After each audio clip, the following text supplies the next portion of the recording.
Are you a loan officer that is sick of inconsistent lead sources and are looking for a reliable way to generate mortgage leads at scale so that you can give these leads back to your referral partners? My name is Luke Shankula and I'm the founder of Loans on Demand, and I have spent and managed millions of dollars over the last 5 years on Facebook and Instagram. And these are the lessons that I've learned over the last 5-6 years, generated hundreds of thousands of mortgage leads. And what we found is that there is a very specific way to generate leads of people that are qualified and looking to buy a home even in this market. So in this video, I'm going to show you the proven strategies on how we're generating mortgage leads every single month for all of our mortgage clients across the entire nation. And we'll walk you through exactly how you can set it up for yourself, run these leads, and not worry about having to rely on something like Zillow or realtors ever again. What I'm gonna do is I'm gonna walk you through step by step, every single piece of the process on setting up the ads, launching the ads, making sure they're compliant, all of the fun stuff that goes into launching these ads. Go ahead and go over to my computer and get going. All right, so here's what we're gonna do is we're going to go ahead and launch a campaign. What we're gonna do is create a lead ad campaign that is much easier than a landing page campaign. And so we're gonna walk through the process so that you can generate as many leads as possible. So let's go ahead and jump in here. You're just gonna go ahead and click lead and hit continue. We're gonna go ahead and use recommended settings for now and then pop it open. So as you can see, it's popped open. We have our new leads campaign. We're just gonna call this VA purchase. And then what we're gonna do is we're gonna want to make sure that we are selecting housing right here. You may have to select credit, but most likely you are going to be okay without selecting this. But if you have any issues when you are launching your ads and it is denying it, you may have to select credit. So just think about it from that perspective, okay?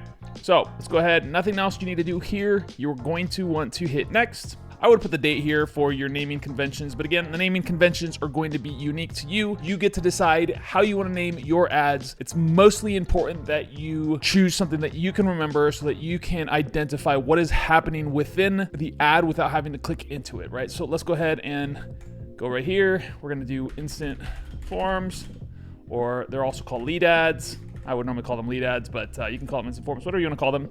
You want to choose this one, right? So there's a few different things you can choose here, but you're going to choose instant forms. Then you're going to select your Facebook page.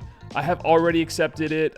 You can choose from a list of different pages, but I've already selected one. I've already accepted the terms of service. So if you haven't done this before, just make sure that you are accepting the terms of service. All we're gonna do here, we're gonna select maximize number of leads. We're not changing that. And we're gonna keep scrolling down here. Here's where you're gonna set your budget. So your budget is up to you on how much you wanna spend. I recommend typically spending at least $10 a day on these lead gen campaigns. You can spend less. You can spend $3 to $5. You know, that can work. I actually have heard anecdotally that may actually generate more leads. Just something to play with. If you have bigger budgets, I would recommend spending a little bit more, testing some more variables. But if you're on a budget, just stay roughly around $5 to $10 a day and you should be okay. Again, if you're running $5 a day, you're not getting any traction, I would test about $10. There's a couple things you can do here. You don't need to have a start date. I just leave this all the same. You don't have to do anything with the budget scheduling either. And then here's where you have an option. You have the option of selecting whether or not you want to select interest targeting or not. My actual recommendation is that you test it, because ultimately with Facebook ads or any type of marketing, it's all about A/B split testing. You need to test the variables to see what is working best in your particular market. But what I would suggest is, I like going statewide. I like to see statewide. If you wanted to go, let's say, to San Diego, you can see a 15-mile radius. You can do a 15-mile radius. My opinion as a loan officer, you're licensed in the entire state. You might as well do the whole state. So I'm gonna go ahead and do California, because why not, right? You cannot select ages anymore. They do not let you change it because of the housing. So you have to select this. Here's where you can add targeting. So here's what I would recommend. If you do have $10 a day, or maybe you have $20 a day budget, I would launch 2 separate campaigns. I would launch one campaign with these detailed targetings that I'm going to show you right now. So like stuff like Zillow,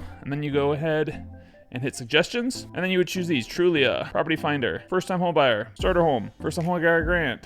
See, any of these ones that you would think that a typical home buyer would be in this industry or in this demographic. I mean, apartment, mortgage calculator, yeah, this is a pretty good one. That's probably good enough. That gives us 19 million, right? We don't need a massive audience like this. We really need 1 million plus to have a sufficient audience size. So this is pretty good. One thing that I'll say is that a lot of times we'll see that interest targeting will actually drive costs up, and it doesn't really do anything to increase intent or quality of the leads. I would test this, and then the second ad set or the second campaign that I would test would be completely wide open. So you would just remove all of these. Again, you would launch a new one. So I'm not telling you to do this in the same set, but you would launch a new ad and you would just basically set it up like this. With wide open targeting, gives you, in this case, 30 million to 36 million targetable audience. And then then from there, we are good to go. Let's go ahead and go to the next page. So here is where we get to some of the fun stuff, right? We are at the ad section where we're gonna be walking through actually setting up the ad. So I'm gonna just say VA purchase is fine. You can name this whatever you want. I'm not gonna spend time talking about naming conventions because ultimately it's going to be up to you on how you want to work this out. As you kind of scroll down here, you've already selected the page. You can see create an ad. I'm gonna actually turn this off. Here's where you'll see the ad creative. You can hit add media. So if you, let's say you have any listings from your real estate agent partners or something like that, you can go ahead and plug them in here. But what we're gonna do next is we're gonna go over here to Canva. I'm gonna show you one of my favorite ways to create a graphic for ads. I like the collage style ads. It tends to work really well. As you can see here, here's a version that we like. I'm gonna go ahead and hit create. We're gonna do custom size right here, and I like 800 by 800. What that does is it creates a square image that is going to take up the most amount of space on the newsfeed. What I'm gonna do is gonna go ahead and hit elements. We're gonna scroll to frames, or actually grids, and the one I like to use the most is this one right here. What I like to do with this is come back over here. I'm gonna go here to my uploads. You can upload a file if you want to. All right, so I got a California home here. I'm gonna put a California home here because we are running this ad in California. Which one of these do I wanna use? See, it's really easy. You just snap it right in. It snaps right in. You remove it. You can see here that's basically, I'm gonna just go with this one. This is a pretty good one.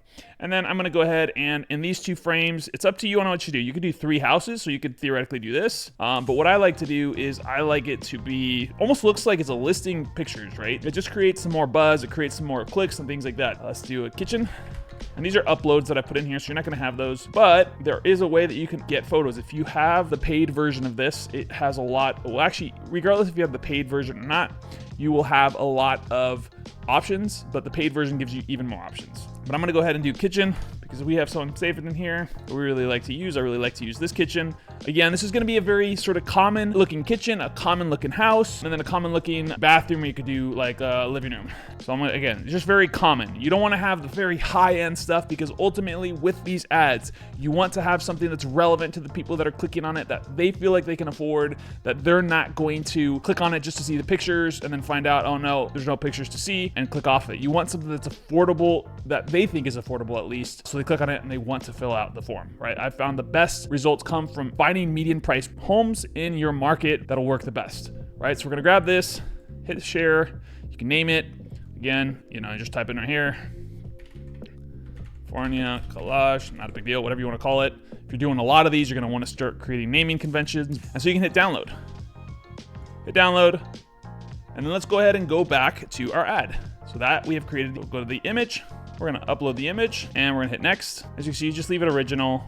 Sometimes it'll crop it, but this is already 1 by 1, so it's not gonna do that. In this case, optimize, I'm just gonna hit done. We have now created the image for our ad. Again, you could just use the single image if you wanted to use the house and test that. Ultimately, again, you want to test different things because that's what's going to give you information on what's working, right? The market tells you what works. You don't get to decide what works. The market tells you what works. So you have to test things. You're going to get better at guessing what works over time as you run more and more of these ads, but ultimately you want to make sure that you are testing things, right? And you're always going to want to test things side by side as well, right? Keep a control going, but test different images side by side. And I actually find that the collages tend to work the best. All right, let's go ahead and do the ad copy here.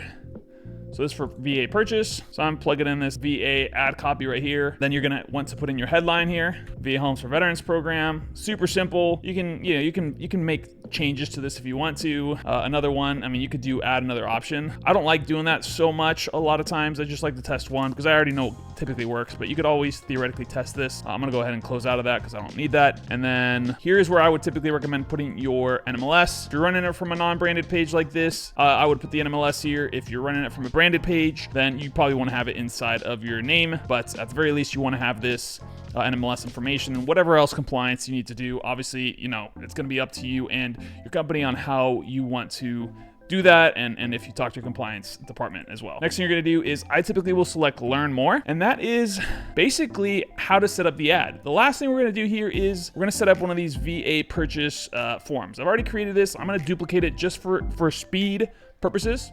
I'm gonna hit duplicate, already created for me, but I'm gonna show you really quickly what this looks like. So ultimately what this would look like is instead of seeing these things, we would just be plugging things in right here. I'm just gonna do 126. And then what we're gonna do is choose more volume. You could do higher intent. What higher intent will do is it will, ultimately it's gonna make you swipe over. It's not really that much better, to be honest, in intent. So what I would do is I would do more volume unless you're a well-seasoned mortgage professional that has run ads a lot, then you know what you're looking for. But ultimately my thought is get more data. The more data you get, the better you get to optimize for that. So let's go ahead and hit intro. I actually typically will remove this intro page. I don't really like to have the intro page, so I typically remove it. There's like a greeting here that would normally be here. You would just remove the greeting. Then the next thing you're gonna do is go over here to questions. So you're gonna add custom questions. I'll show you how to do that right now. And then there's also these typical questions here. A lot of times what will happen when you open up this form, it'll show up with like the phone number at the top. I always recommend putting the easiest question at the top. These are all going to pre-fill. So you can add category, go over here, you just add email, phone number,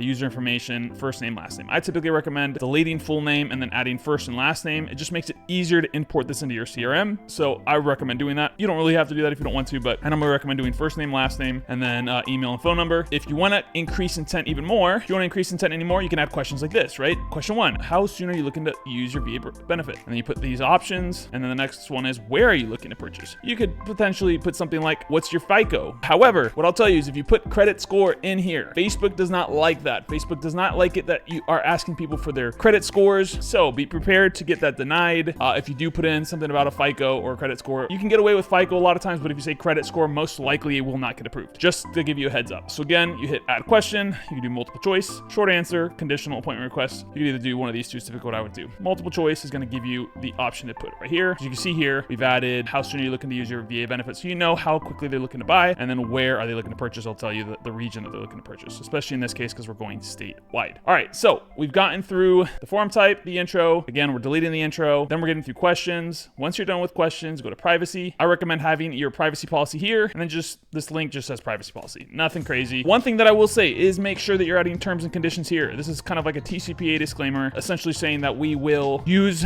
the data that you're submitting to send you texts, emails, things like that, right? Just to make sure you're putting in some sort of a terms and conditions here. You can copy this one if you want to. I'm not an attorney, so do not hold me accountable if something happens and you get in trouble for using this specific one. But put something in here, maybe talk to an attorney or figure it out yourself. Talk to your compliance department, what they need there to figure that out. All right, lastly, we're gonna hit completion. So this is the last page. Thanks, you're almost done. My recommendation is have a call to action. What are they going to do after they come off your lead form, right? They're filling out a lead form, you're getting the lead. What do you want them to do next? My recommendation, set something up like a redirect to a website, scheduling a home buyer assessment, right? Hey, go schedule a home buyer assessment below. And then you're gonna put in a link. This is my link, but obviously you put your link in here, schedule home buyer assessment, boom. And here we are. That is creating a fully formed lead form in a few minutes, right? It doesn't take a ton of time. You're gonna follow through with this and you'll be able to create this yourself in just a few minutes. It might take you a little bit longer than me because I've done this hundreds of times. Last thing you're gonna do is hit create form. Once you hit create form though, you cannot delete these or anything like that, right? So if you wanna save this and come back to it, make sure you hit save draft because otherwise it's just gonna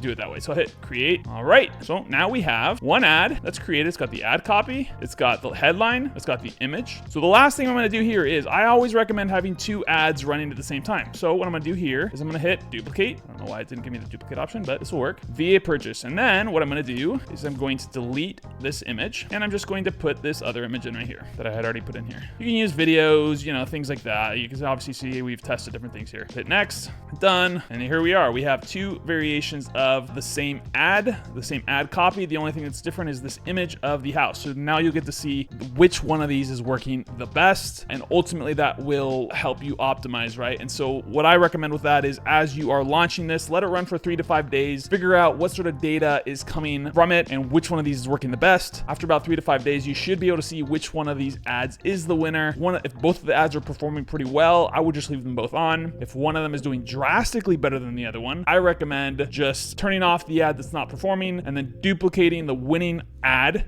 Never turn off the winning ad, right? You never want to turn it off. So when you touch it, you may affect the algorithm. The next time you try to turn it back on, it may not work. Duplicate the winning ad and switch out the ad creative again, right? Just switch out the image. I find that the image is the most important piece if you know that you have ad copy that works. So this was the full setup of an ad. One thing we didn't do here is we didn't choose the platform that we were gonna put it on, the placements. So you can actually turn off which one you want. And funny enough, they've switched it to moderate inventory and some different weird things here. You can actually turn this on different ways, but what I would recommend is just leaving it the way it is, testing it. If you need to change it, you can. Basically the whole process. The last thing is you would hit publish. Once you hit publish, within about, typically 24 to 48 hours, the ads will go live and you should start to receive leads within, again, another 24 to 48 hours once they start to spend money. Lastly, if you have a CRM that has open API, then what I would recommend is using something like Zapier, or there's another one called make.com, I believe it is. There's another automation software that's similar to Zapier that will get the leads into your CRM. I'm not gonna do that in this video. I wanted to keep this very simple and short, but if you have any questions, feel free to drop it in the comments. And if you are looking for anything, other help, let us know. Thank you so much for watching this and have a great day.